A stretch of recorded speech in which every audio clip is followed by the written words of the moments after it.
What's up, Push to Love fam? This is Gabriel. And I'm Angel. And we are coming to you in 2020 for the first time.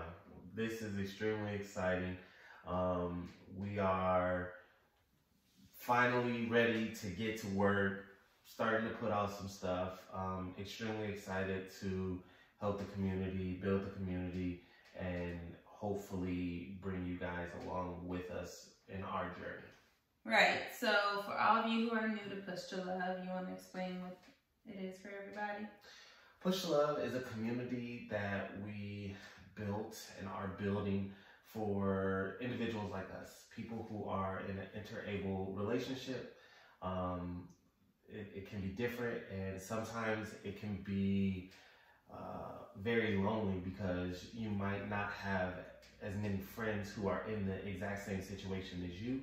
And you want to have conversations about, you know, your relationship, your life, your ups, your downs, but you also want to talk to people who can relate to you. Well, this is the place. We wanted to build a safe community, a safe space where we can be open, honest, and real to each other. So that's what we're all about. Right. So within our podcast, we like to segue into just something light to get the conversation going. Mind you, we love knowing each other and getting to know each other. I feel like one of the biggest things about being in any relationship is you always have room to grow. So we have downloaded an app that's called Ultimate Intimacy. And it asks certain questions. And so the question that I picked for us today is, what secret behavior do you indulge in when your spouse isn't around? I'm gonna let you go first. I am a lover of movies.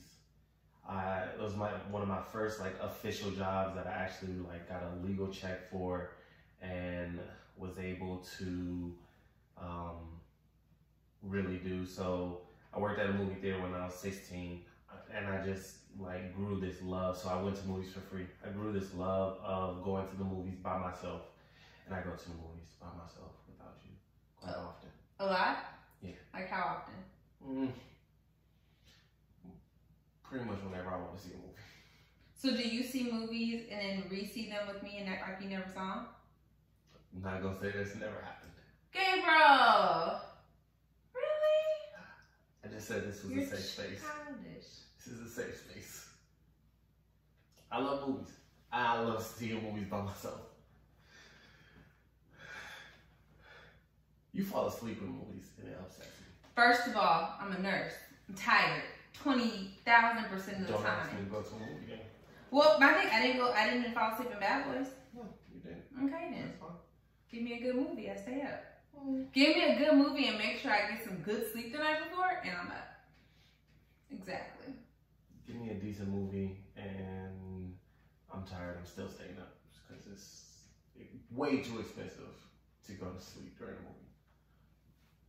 So, no, that's what I do. Movies aren't expensive. That's that nurse. Stop! Movies are not expensive. You can get... We went to see Bad Boys and we literally saw it for... Sorry, you guys.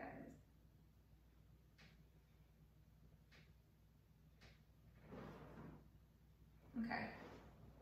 So, We went to go see Bad Boys. yeah, when we went to go see Bad Boys, I can say, because I paid for the date. I paid for the date. Because I paid for the dinner right before. It was brunch, dinner, it was the breakfast. Brunch. But, It was brunch. okay. Brunch is expensive. Okay, but what I'm telling you is the movie was not expensive. It was like $50. It was not. It actually came up to like $23. No. The movie experience. Because I want popcorn, I want snacks. Oh yeah, because you decided to have a $5 bag of Skittles, it came up to like $50. Delicious. Y'all. Sour Patch watermelon. I was so irritated.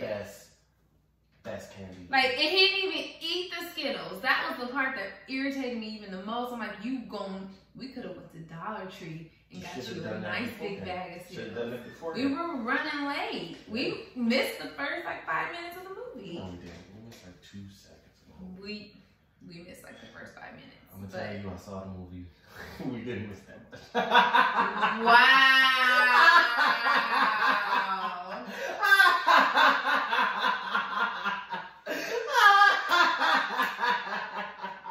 I'm sorry, yeah. Okay. Oh, so you saw when I've been telling you how bad I wanted to see it. You went without me? Your schedule don't be conducive to my life. So you saw it already. But you didn't know. But I know now. Wow. Y'all ain't no type of loyalty over here.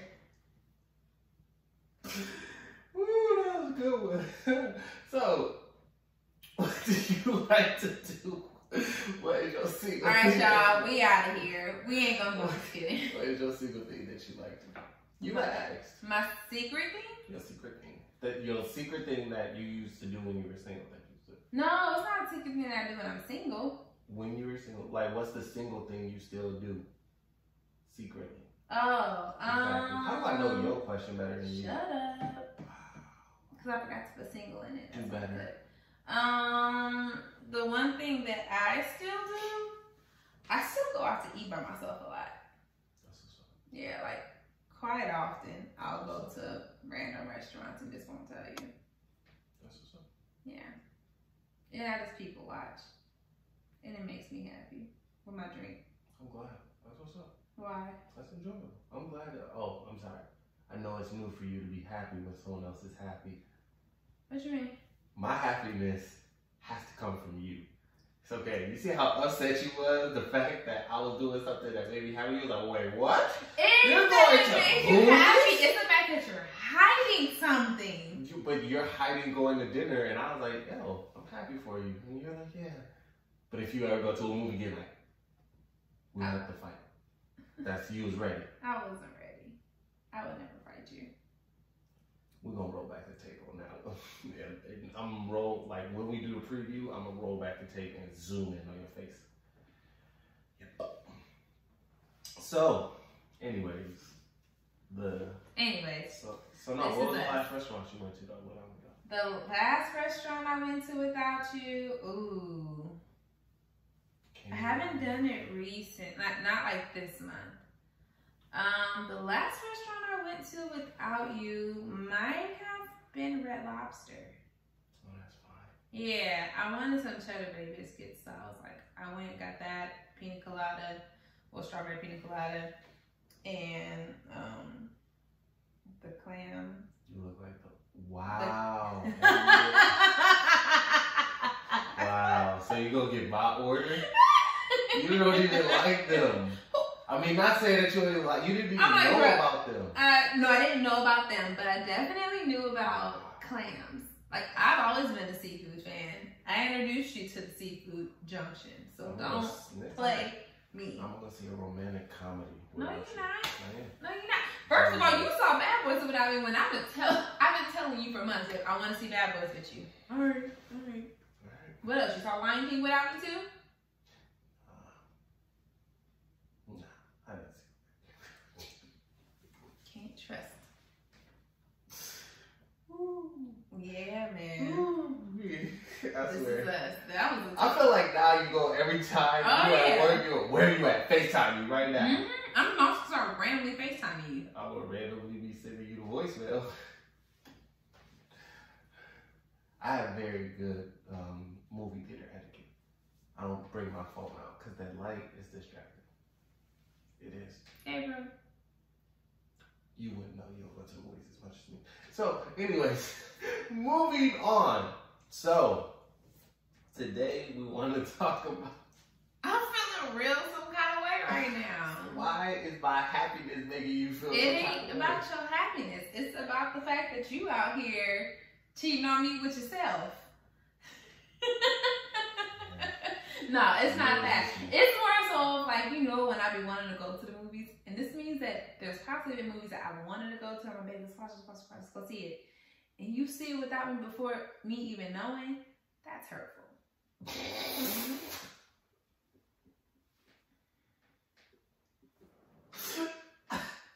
Yo, you so childish. You childish. All right. Well, we're going to segue into our podcast topic for the day. And today's title is Finding a Happy Medium. And I think that's very important in any relationship.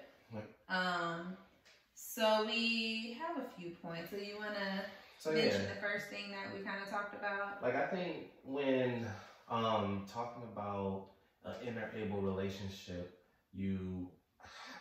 there are even more things that both sides will have to compromise on. Absolutely. And I think that if you do not handle those compromises correctly, it will be to the detriment of your relationship. I think if there is no compromise, it will be harder to go forward. One person will always feel like they're giving more. One person will always feel like left out, or maybe they don't feel as loved because a person won't compromise for them. But at the same time, the other, it's a two-way street. So you have to understand that some things are, I can compromise on that. But then there are hard stops. That's what I won't compromise. Mm-hmm. But you have to have you have to have open communication on those. And if you don't have communication on those, that's going to lead to even more problems. Right. I agree with that. I was going to say compromise isn't about one person. It's definitely about both parties being willing to say, all right, this is what I'm willing to adjust on. It's nothing but adjustments. It's nothing someone had actually wrote me on Instagram and said something in regards to as a wife, I don't know if I was like, listen, sis, the only way you're going to get through a relationship is if you work. Work is the only guaranteed in a relationship. Yes, fun, yes, love, yes, it's going to have its moments, but at the end of the day, it's work. Yeah. It's a person who is not you, so you have to give up so much of yourself every day to make sure that person is I'm not gonna say happy, because that's another topic, but satisfied with being there. And I think one of the things, and this is something that we, for full disclosure, we still struggle with. Yeah. We still have, I think it's an everyday growth thing. One of the things that actually caught my eye, that would put everyone up in arms and everyone had an opinion on it, was when Dr. Phil said, 100 out of 100 relationships fail. Well, no, what he was referring to interable couple episode, and his quote was, you can be his lover or you can be his caregiver, but you can't be both. Yeah. 100 out of 100 times, this won't work. Yeah. And I agree but disagree. And I agree in the sense of, if you don't have, or if you don't do what I just stated before, if you don't set those expectations, and if you don't have open lines of communication, yes, it's going to be hard. But I will say, if you do have open lines of communication where you can say, hey, look, this is bothering me, or hey, look, what do you think about this? Then I think you're more likely to succeed. Right. And what I think a big part in just communication in general, yes, that when you ask older folks, how did you make it to 50 years of marriage? How did you make it through all of this? How did you make, and everyone, no matter what color, creed, nationality, race, religion, everyone says communication is always the number one thing to get through. But what I had to learn with you is that communication can come off differently. So as far as me, I'm so much of an extrovert. I like to talk about all of my feelings, all of them. I almost talk, in your eyes, I almost talk too much. But then you're more so of the, I want to see how I'm feeling. I want to process how I'm feeling to myself. And then I'm going to come to you. So that means you more so, you just go into your little shell for a few days or however long it takes you to process. And then for someone like me who at the moment I want to talk about it, it comes off as if you don't care. And it's not that you don't care, it's just we process communication differently. And that was a huge thing that we had to learn. And I mean, we still are, I think that's always going to be a process. You know, it's always going to be us getting better.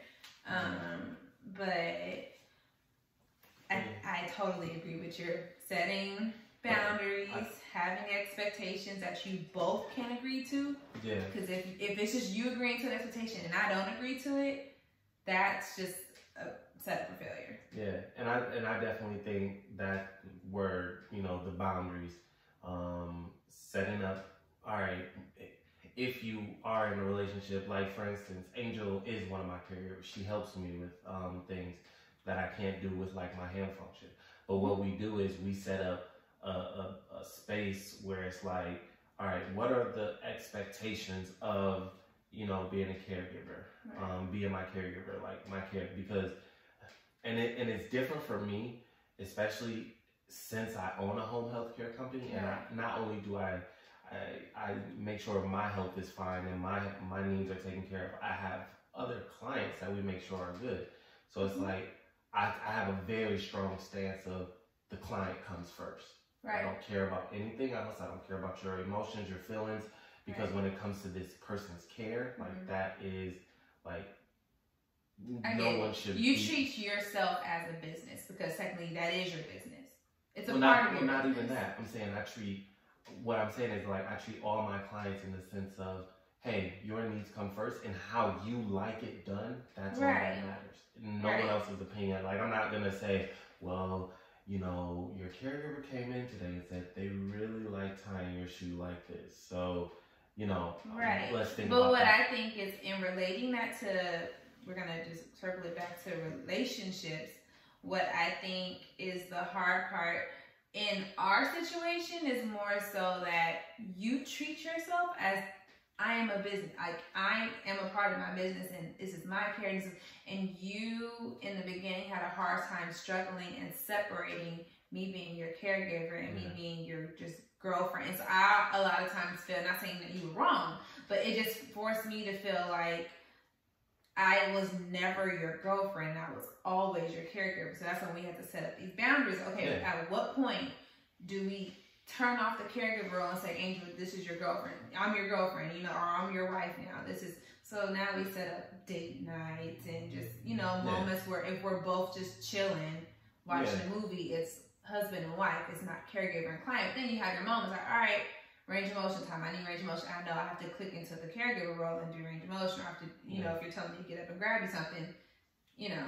Yeah. So. And I think that's kind of what I was alluding to. Like, there are things where you have to be able to say, all right, these are the expectations. Cool. As long as we can work in those, let's have clear communications to make sure those expectations continue to be reached. Right. So if you're ever feeling like, hey, you know, I didn't like the way you said this. It felt a little snappy. And I'm like, oh, okay. No harm. Like, there was no ill will, no ill intent in that. I was just, you know, multitasking, doing 5 other things. And I'm a compartmentalizer. Like, I'll put something in the box, and like once I turn my brain on to work, like I'm a robot. Like, so I'm now just like, you're just another person moving in the space. But you have to understand from like a wife standpoint, or even a girlfriend or fiance standpoint, when you come off like that, I don't know what mode you're in. So when I get hit with it, it almost is like dang, why'd you talk to me? Or like, I didn't do anything to you. And so I could see how that can. I see both sides. I totally get it now. So I think, like, you know, that's one of the things that really needs communication. And those boundaries. Communication is definitely. But what are you, I know you were talking about, like, in this sense of having that happy medium, you were looking at, you know, not wanting to, from your standpoint of someone who is on the other side of an interable relation, like not losing yourself. Right. So I think that is pretty huge in the grand scheme of things, just because you can realize at some point that a lot of your day circles around what your spouse needs. So I can, you know, want to do A through Z, or I want to do A through Z, and maybe like the last few letters of the alphabet are stuff for you, and there's stuff for me that I need to do before. But let's say one of your needs comes up. Like if, you know, you're out or you're whatever, I'm in the house doing something and you decide, hey, I need to go get gas, and I know that you can't do it by yourself, I have to drop what I'm doing and go and do it, which that's fine. Those are little tasks that I decided when I took on the role as your wife and your caregiver to take on. But I think that is super big in any relationship, especially in these ones, that what thing that I say I didn't do in the beginning that I wish that I did, and I finally learned how to do it, which is why I started going back out to restaurants and stuff, is just not losing who you are in your relationship with your spouse. And not saying that you took me, you know, like I lost myself in you, but it was more so, it was so task driven that I wasn't doing anything for myself. I wasn't doing any kind of self-care. I wasn't making sure that Angel was happy. I wasn't creating situations that I could thrive in. And I think that caused more stress in the relationship, like from me, and then I'm projecting it onto you, like, oh, this is your fault. And you looking at me like, I didn't do nothing. What do you mean? And so subconsciously, I'm blaming you because I didn't put me first for a second. And I think one of the crazy things that happened during that time was, it was because I'm a very upfront person.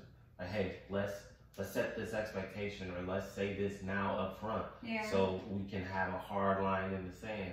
And I think I've always in our relationship told you to be your best you.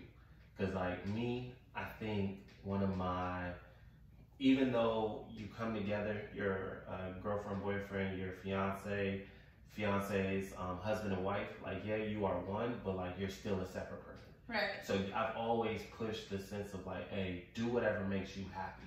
Like, if this makes you happy, cool, do what makes you happy. Right. But like, I think one of the things is you're such a giving person, and I think that it ties in with like your purpose of, you know, you're a nurse and all these other things. You're such a giving person where it's almost as if you were feeling guilty for not giving more. Yeah. And I was sitting back like, no, you don't have to, and I'm not asking you to. You're actually doing this on your own. Right. And I think that was actually making you more frustrated because you were, again, like you said, projecting it on me as it was my fault. Like, and I'm like, you need to, you need to fix you know? Yeah, and one thing I will say, and I feel like a lot of women, not everyone, but a lot of women, especially women who are nurses, we're very selfless people. I never really realized it until like recently when I talk to my friends and like, you need to give yourself grace. You need to do this and blah, blah, blah. And I'm just like, do I not? And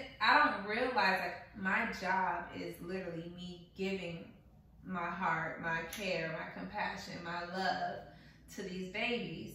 And then I come home, and then when I am in those caregiver roles, it's me giving you, you know, my love, if you need me for anything as far as caregiving wise, if you need me for whatever the case may be. So I'm giving, but I have no way of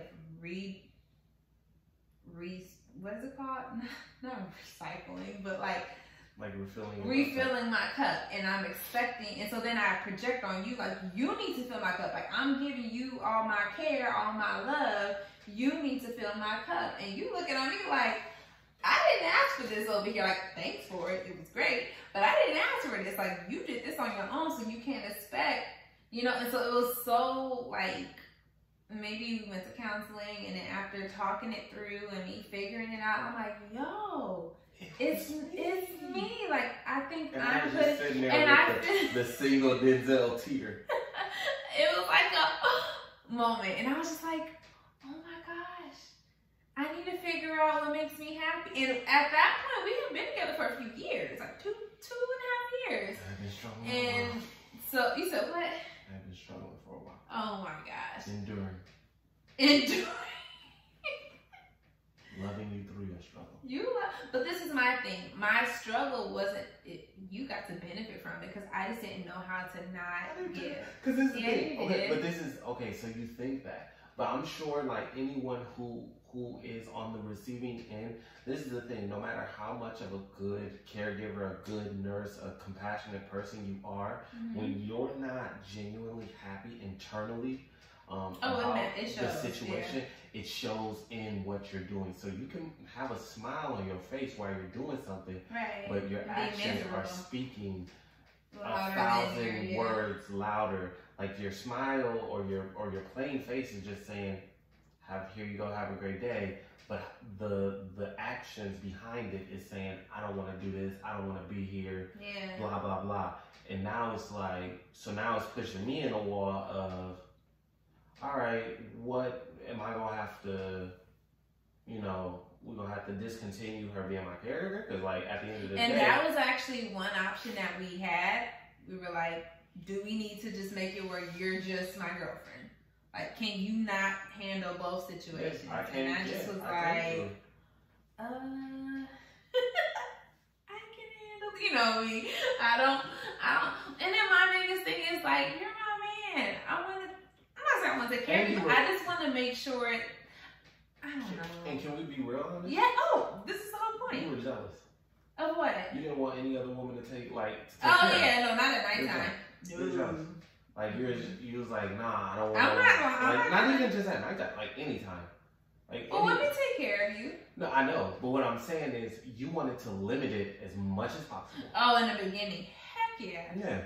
Ladies, I'm just saying. At the end of the day, what he doesn't understand is exactly how hard it is to be sitting at home on TV, watching TV. He might be laying right next to you, and then he calls another woman in the room to get him a cup of water. I'm sitting right here. Why can I not do it for you? But then this is the thing. Yes, okay. So then let's role reverse. Yeah. Ladies, how many times your man laying right next to you, he asks you, hey baby, can you go get me a water? Oh my, I just got comfortable. And now I'm, okay. You see? No, I totally get it. No, that's what I mean. We have grown from this. We have grown. I don't mind anymore him having female caregivers. So yeah, like we've grown so much, but in the beginning, it was a struggle. I wouldn't even let caregivers like clean the fork. I'm like, don't do it. I got it. Like, but that's so beside the point. I just think in all of this, in your relationship, it is so amazing that you take time for self-care, even if it is 20 minutes a day, putting a mask on your face, some cucumbers on your eyes, and laying down and telling everybody to leave you alone. I think that it's perfectly okay to go take yourself to lunch. You know? Oh, speaking of lunch, I remember the last place I went without you. It wasn't Red Lobster, it was Postino's. Yeah. Had me a whole bottle of wine. That's what's up. Yeah. So, like, I think, go ahead. Okay. But yeah, so with that, like, I think, going into the next thing, I think, like, having the tools is one thing. Mm-hmm. So setting those boundaries, having those expectations, understanding that, hey, I need to take care of myself. I need to, do X, Y, and Z. Yes. I think the next part of like the evolution of like your relationship is the execution. Like, stick to the game plan. What got us here to a happy place? And in those hard times, I think that's the hardest time. And I know that's one of my struggles even now. Like, cause I'll like get upset and I'll be like, all right, whatever. But I'll just curl into a ball and I'll be like, I'm an introvert. Like, if you see me out in public, like I love talking to people. I love work. That's what I do for work. But it like, once I get home, I don't want to say 2 words. Like, I'm like. And I actually had a really hard time with that. I mean, I still do, because like I said, I get home and I want to talk. I don't sit on the phone all day. I mean, yes, I take care of patients, but I take care of babies. Sometimes my parents come in, I don't got nobody to talk to. So I want to come home and share my day with my husband, and he's looking at me like, I ain't got nothing to say to you. I've been on the phone all day. And I'm just like, all right, feelings be hurt. And you know it. But one thing I've learned about you is yes, you may look like an extrovert when we're out entertaining and having fun and people are around. But when we come home, you like recluse. It's like a little turtle shell. And then it just leaves me kind of stuck. Like, but no, and what I can say is like I've gotten better. So like I've learned like, all right, I genuinely don't like talking in the living room. I don't know what it is about the living room. Talking in the living room, like on the phone. Like it. No, just anything. Wait, I'm confused. In our living room or in any living room? Like our living room. Like when you know I'm just sitting on the couch and you just be talking to me in the kitchen. So we have this thing now. Can I say it? Yeah, I like talking in the shower. He talks in the shower. So we get in the shower. I could be knocked out in my 20th dream. He'll hop in the shower. Angel, get up. Angel, you trying to... No, I don't say it like that. I be like, Angel, you want to talk? She's like, yes. I run to the bathroom. Yes. And I sit on because our shower and our tub is different. So I'll sit like on our tub, on a tub, the side of our tub, and he's in the shower. And we'll have a smooth 30-minute conversation. And I've learned, I think that's our happy medium. I can't just come in and drop my day on him. I have to let him do him, whatever it is that he needs to get through his day, because I'm not here to know what he goes through or what he's doing, who he's talking to, the conversation. I don't know. So when I come home, I've learned, give him a kiss, go take a shower. When he's ready to talk, he'll come to you. And that took 4 years for me to get to. It was not easy. I'm sorry, baby. I think that we've gotten so much better. Definitely. Yeah, we found our happy medium. So the showers is his happy place. So I'd be right there just sitting there like, really, babe? You just be talking. It'd be such a good time. And then we go to sleep like on such a happy note. Like we'd be smiling and it's like, okay, good night. And I think so like on topic of like one of the things that you talk about, like one thing that I was thinking about today is an area that we can even be better at. Mm-hmm. Because like last night we had a conversation that like me, I work from home a lot of the time. So like I have 1,000,001 things on my mind while I'm at home, and then like literally once my day is over, like once the work day traditionally is over, then I'm like working on other stuff. So then by the end of the night, I'm like, oh, relationship stuff. So then I brought some up to her, and it wasn't like the best timing to bring it up. But I think what we have to do is, one of the things that might be good for us is to like have a code word of like, hey, this is not an argumentative. Because it was so funny to me. Like I had genuinely said, hey, look, I'm not trying to argue with you. I'm actually not even trying to have this conversation right now. I genuinely said those exact words. I don't want to have this conversation right now because it will not be productive. Mm-hmm. Can we schedule time to talk about this? Talk about what? Well, here's my thing. And this is me just being completely honest. I suffer from anxiety. And I think every woman suffers from anxiety to some level and degree. I think anybody, just any and everybody. Mm-hmm. But women in general, we suffer from some level. I'm not saying I'm diagnosed with anxiety disorder, but I do have some form of anxiety. One thing that really like grinds my gears is when someone says, we need to talk, but like leaves it at that. Because then my heart, I start getting heart palpitations and I'm like, but I didn't say we need to talk. I said, hey, can we schedule some time to talk? Because I know we need to talk. We need to talk is never good. We need to talk. Somebody walk in the room, we need to talk and walk out.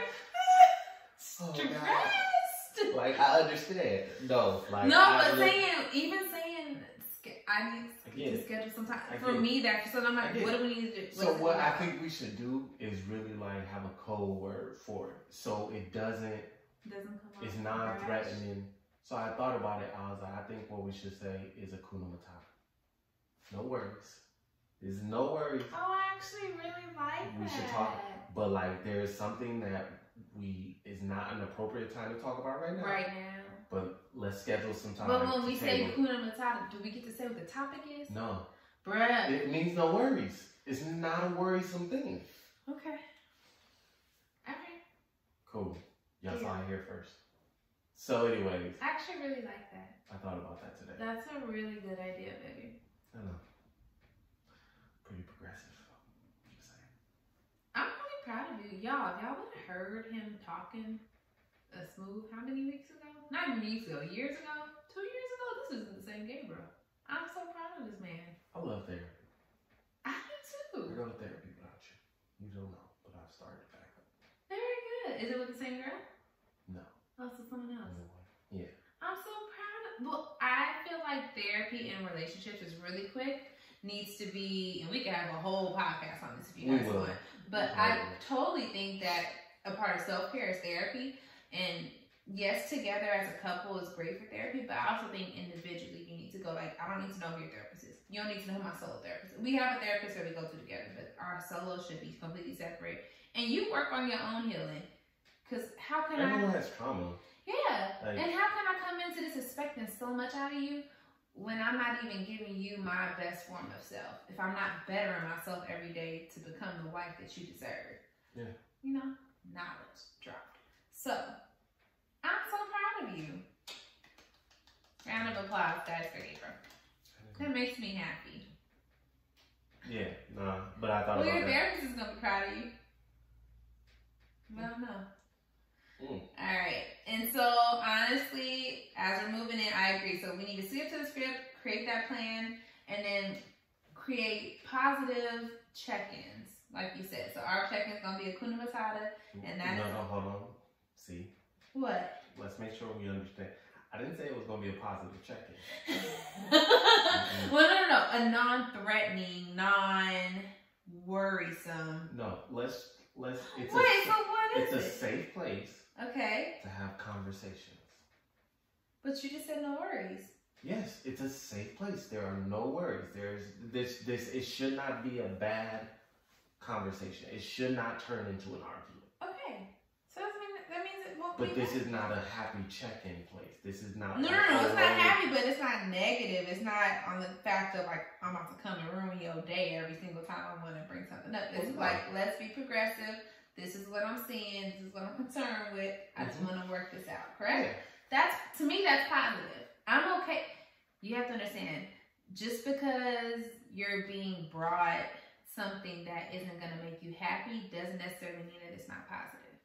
Because there's been things that you have brought to my attention about myself that I technically didn't see, or I didn't see it the way that you saw it. You brought to me, it hurt my feelings, and I readjust my thinking, and I'm like, yo, he was right, and it makes me better. Doesn't mean that what you said to me was a negative thing. It actually was a positive thing. It's just the way that I took it. It's the way that I perceived it. You know? Okay. So that's what I'm thinking. Like, just because you bring it to me, it may not, I may take it as a negative thing, but it could totally be positive in turn. If it makes me better, it's a positive thing. Yeah. So, I like it. Kuna Matata. Yeah. But I think one of the, I will say one of the things that I'm still struggling in, and this is genuinely because of how I was raised. I come from a family background, mom and dad, married, I don't know, 30-some, 35 years, forever.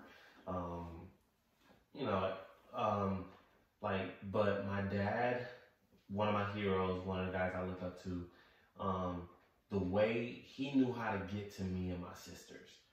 And you have to work for everything. I was like, get to you as in how? How to get better out of us. So me growing up, I love baseball. That was my sport. And I remember I'll have a 2-for-4 day, a 3-for-4 day at the bat, turned a couple double plays, had a couple great plays. I may have pitched and I had a really good game, right? And my dad would be like, yeah, you did strike out though. Gotta work on that. I'm like, Pops, what, bruh? You didn't even see the rest of the game. Yeah, you bringing up the one bad thing I did. I had an amazing game. Playing golf. He would be like, yeah, man, you played 14 solid holes. But he would make us strive for excellence. You had to work hard for a compliment from my dad. My dad doesn't talk much, so getting a compliment out of that man, that's when you know you really did something good.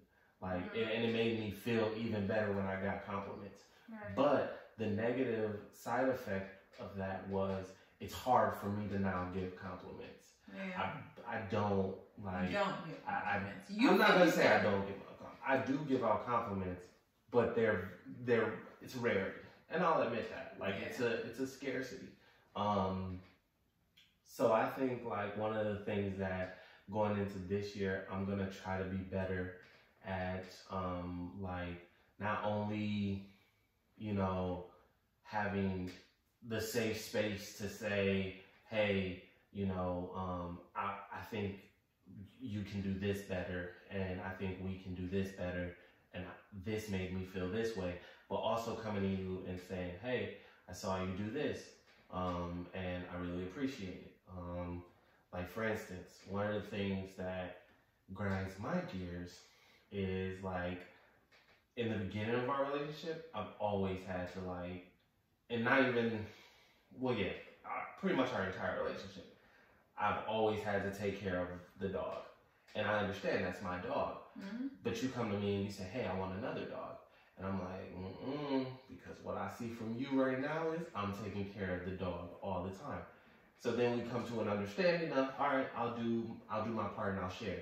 And then when you fall short of that, I'm like, yo, what's going on? But then when you do it, I don't really say anything. Mm-hmm. So like things like that, like I'm gonna try to like say, hey, thank you for taking her to the park. That was dope. Appreciate it. Now I'm not gonna say I'm perfect. It's a work in progress. Right. But like little things like that, I feel like matter. Mm-hmm. So like I think understanding the other person's like sacrifice and the other person's growth in the relationship is extremely important because it makes them feel validated. Right. It validates their hard work because sometimes change is not easy. It doesn't come overnight. I feel like change isn't easy for, you said sometimes change, but I feel like all the time change is not easy, especially for someone who, this is my thing. Well, one thing I will say about you is you actually enjoy being uncomfortable. You are one of the, you're one, like, that's a quote that many people write on Instagram posts, and, you know, like, it's like that, ooh, I'm comfortable. Okay, great.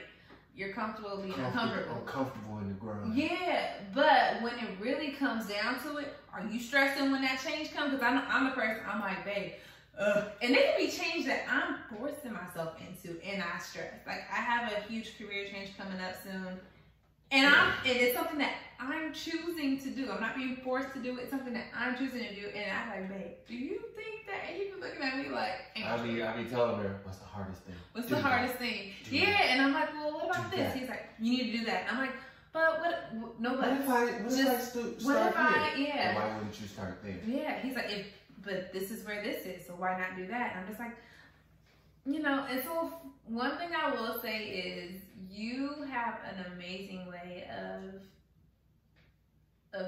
making that your reality, being comfortable with the uncomfortable. So sacrifice for you is not hard. Sacrifice for you is more so a necessity to get to where you need to go. Struggle is the greatest way to success. One thing I will say, you never get comfortable. You're not complacent. You're not like, all right, I reached this level. I've been waiting to get here. Like for me, I worked my way, got my BS, got my RN, got my BSN. I've been waiting all my life for this moment. I got to this moment. I was like, now what? I mean, I know I had a bigger goal to be an MP, but like I hit that moment and it was like oh, snaps. Like I really made it to this point. Like I'm proud of myself. And I finally got to that now what, and now what's making me nervous because I'm like, this is like taking big jumps. And in our relationship, when I see you changing and evolving, and I'm like, oh, Angel, you gotta come different now. You got to, because if he coming different, you can't keep coming at him with the same stuff. All he gonna do is make you look stupid. So, and I'm saying you gonna make me look stupid, but you know, like I have to make the sacrifices to better myself, especially if I see that you're bettering yourself. And I think that those sacrifices are what will always take us to the next level. And I think that's where that happy medium in a relationship is. Because if one person, now granted, I do feel there may be times that one person may sacrifice more than the other in that time. But then I think it flips, and they'll have their moments where the other person will sacrifice and the other person won't. Yeah, I don't it think kind of that, goes like it never is like an even kill. It's like I think the biggest lie of relationships is we gotta meet each other 50-50. Yeah, no. There is no such thing. No. Like I don't think. I think there are times it's nice to where, be 100 and 100. Yeah, I think there are But then times. there's gonna be moments where it's Yeah. like, baby, I can only give you 20 right now because I got this, and this going on. All right. Well, Yeah, I'm like gonna pick perfect up. example, like in our relationship, when I first started Care Granted, like I was like, hey, I'm not gonna be around. I'm about to be traveling all the time. It's 52 weeks in this year. I'm gonna be gone 40. a good 40 of them boys. Like I holler. Yeah. And then like I did it and I grinded, and then the very next year you was like, all right, bet I'm going back to nursing school, and I was like, all right, and you were not a nice person during that. You're not a nice person. So I had to sit there and I had to support you for a year and a half. And I'm just gonna say my time was shorter than yours. So Oh my God. Well, no, But- because you have had your moments. We're not gonna go there on this topic with you. Anyway, Definitely but have had anyways, your moments.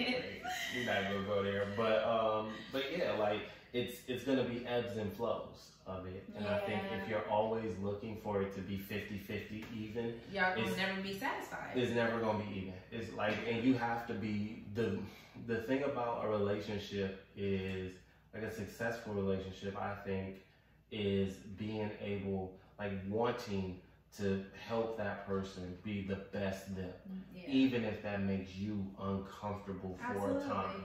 Like you going into this new aspect of your career, it's like it's not gonna be the most comfortable for me, but like she gonna be dope. That's what's up. Like that's genuinely what's up. And I'm not like, it's not who am I? Why would I want my wife not to be the best her? Like it would be extremely selfish of me. And it would not behoove me. You know, the better you equals the better us. Right. So I think, you know, kind of stepping back, being able to say, okay, taking me out of it, how do I genuinely feel about this? Am I happy? Okay, now put myself in it. Okay, I'm unhappy. Why? Is it gonna, do I have to sacrifice as well? Is this person asking me to sacrifice as well? And I'm like, I wanna be selfish because this isn't my thing. Why do I have to give? And when you think about it like that, yeah, you're always gonna wanna pull back. But if you look at it in the sense of like, all right, let's, you know, sacrifice, let's grind through this and, you know, put our head down and push through. Like, it'll make it a lot easier. Like, it's never gonna be fun. Like, trust me, do not get me wrong. What she said is true. I love the struggle. Like, I genuinely, like, that's why I think I loved sports. That's why I was never the best. I was never just gifted. I always had to work hard at every sport I played. That's why I like business. I am not the most traditionally educated person, Right. but I have to work harder than most people to be better than them. And I'm okay with that. Right. It actually it gives me more satisfaction to know, yeah, you had a higher like starting pace. You started in front of me, but I still ended in front of you. That's the best feeling in the world to me. So it's like just giving, you know, being okay with saying, man, this is gonna be whack. This is gonna suck. Like this You is think not it's gonna suck? Your career? Yeah. Like your career change, we should say? No, I don't think. I I genuinely think this is gonna be. I think there are gonna be times where it's gonna suck. Like it's gonna be times where I'm gonna be like, I want some buns. She not here. Well, but then there are also gonna be times where I'm gonna be sitting in the living room and it's just gonna be. Wow. I'm gonna just be like. I'm Let not mad at it. You know? me text your thank you. Hope you're having a good day. Turn my phone off. Talk to you later. Bye. Bye. Bye. But yeah, like I don't like it's gonna be hard for you. Yeah. Oh, it's gonna be a struggle. I think I'm gonna be. Well, I can't wait to tell y'all about the changes that are coming up. But it's gonna definitely be a very self-learning. I don't know the name of it. I'm just about to learn about myself so much more. Self-reflection? Yeah, it's like a self-reflection year. Like, this is about to be a year that I really, and we actually had this talk, me being married, I am now officially Angel Grant. And I'm so excited about it. But one of the things that we talked about was like, at the beginning of the year, I'm like, yo, babe. And this is just me talking and thinking and praying. And I'm like, who is Angel Grant? Like, yes, I am me. But like, I get to redefine who I am with this new last name and this new identity. I get to better who I was. Because technically the whole point of you change your name and it's because you changed and transitioned from a maid into a wife. And so I'm just like, okay, well, I'm this wife now, but who am I? For the past 3 years, I've been in nursing school for 2 of those years. Before that, I was taking like prereq courses. Before that, I was like, I've been like on the go for the past 4 years. You see how she just admitted she was in nursing school for 2 years? Yeah. And it only really took me a year. It's just because all of his struggles wasn't at the exact same time. Mine just happened to be in a row. He took segments. He did one for a year. He was off for a year. And then he decided for 3 months to act like a little butt. And then he would, so it equals out. It equals out. Anyways. So I'm just saying. But seriously, so that's one thing I will say. I just hadn't had the time to really just sit and learn myself. This year-old 31. 31 in a few days. Ooh, she getting old, y'all. We're actually going to post this on my birthday. Happy to get it. Oh, man. Yeah. Happy birthday. Thank you, baby. I have to get a new model. So, that's the thing. I'm not going to say I don't know who I am. You looking at this? I have to kick the tires later and see if they still. we could test drive this thing. But no, I think and honestly, I think you learn so much, like wrapping up, I think you learn so much about, I think everyone learns so much about themselves in isolation. You have no one else there to talk to. You have no one else, like you have to talk to yourself. You have to learn about yourself. You have to get comfortable by yourself. Mm-hmm. I learned so much about myself when I moved to Arizona. Yeah, I had no one. And that's the thing. I've had moments about myself and living by myself, but it was when I was like 22, 24, 20, like this 31 Angel. 31. 31. 30. I have to like, I gotta get my groove. I gotta figure out 32, 20. Listen. Not yet. My year of 30 was A1. I did that.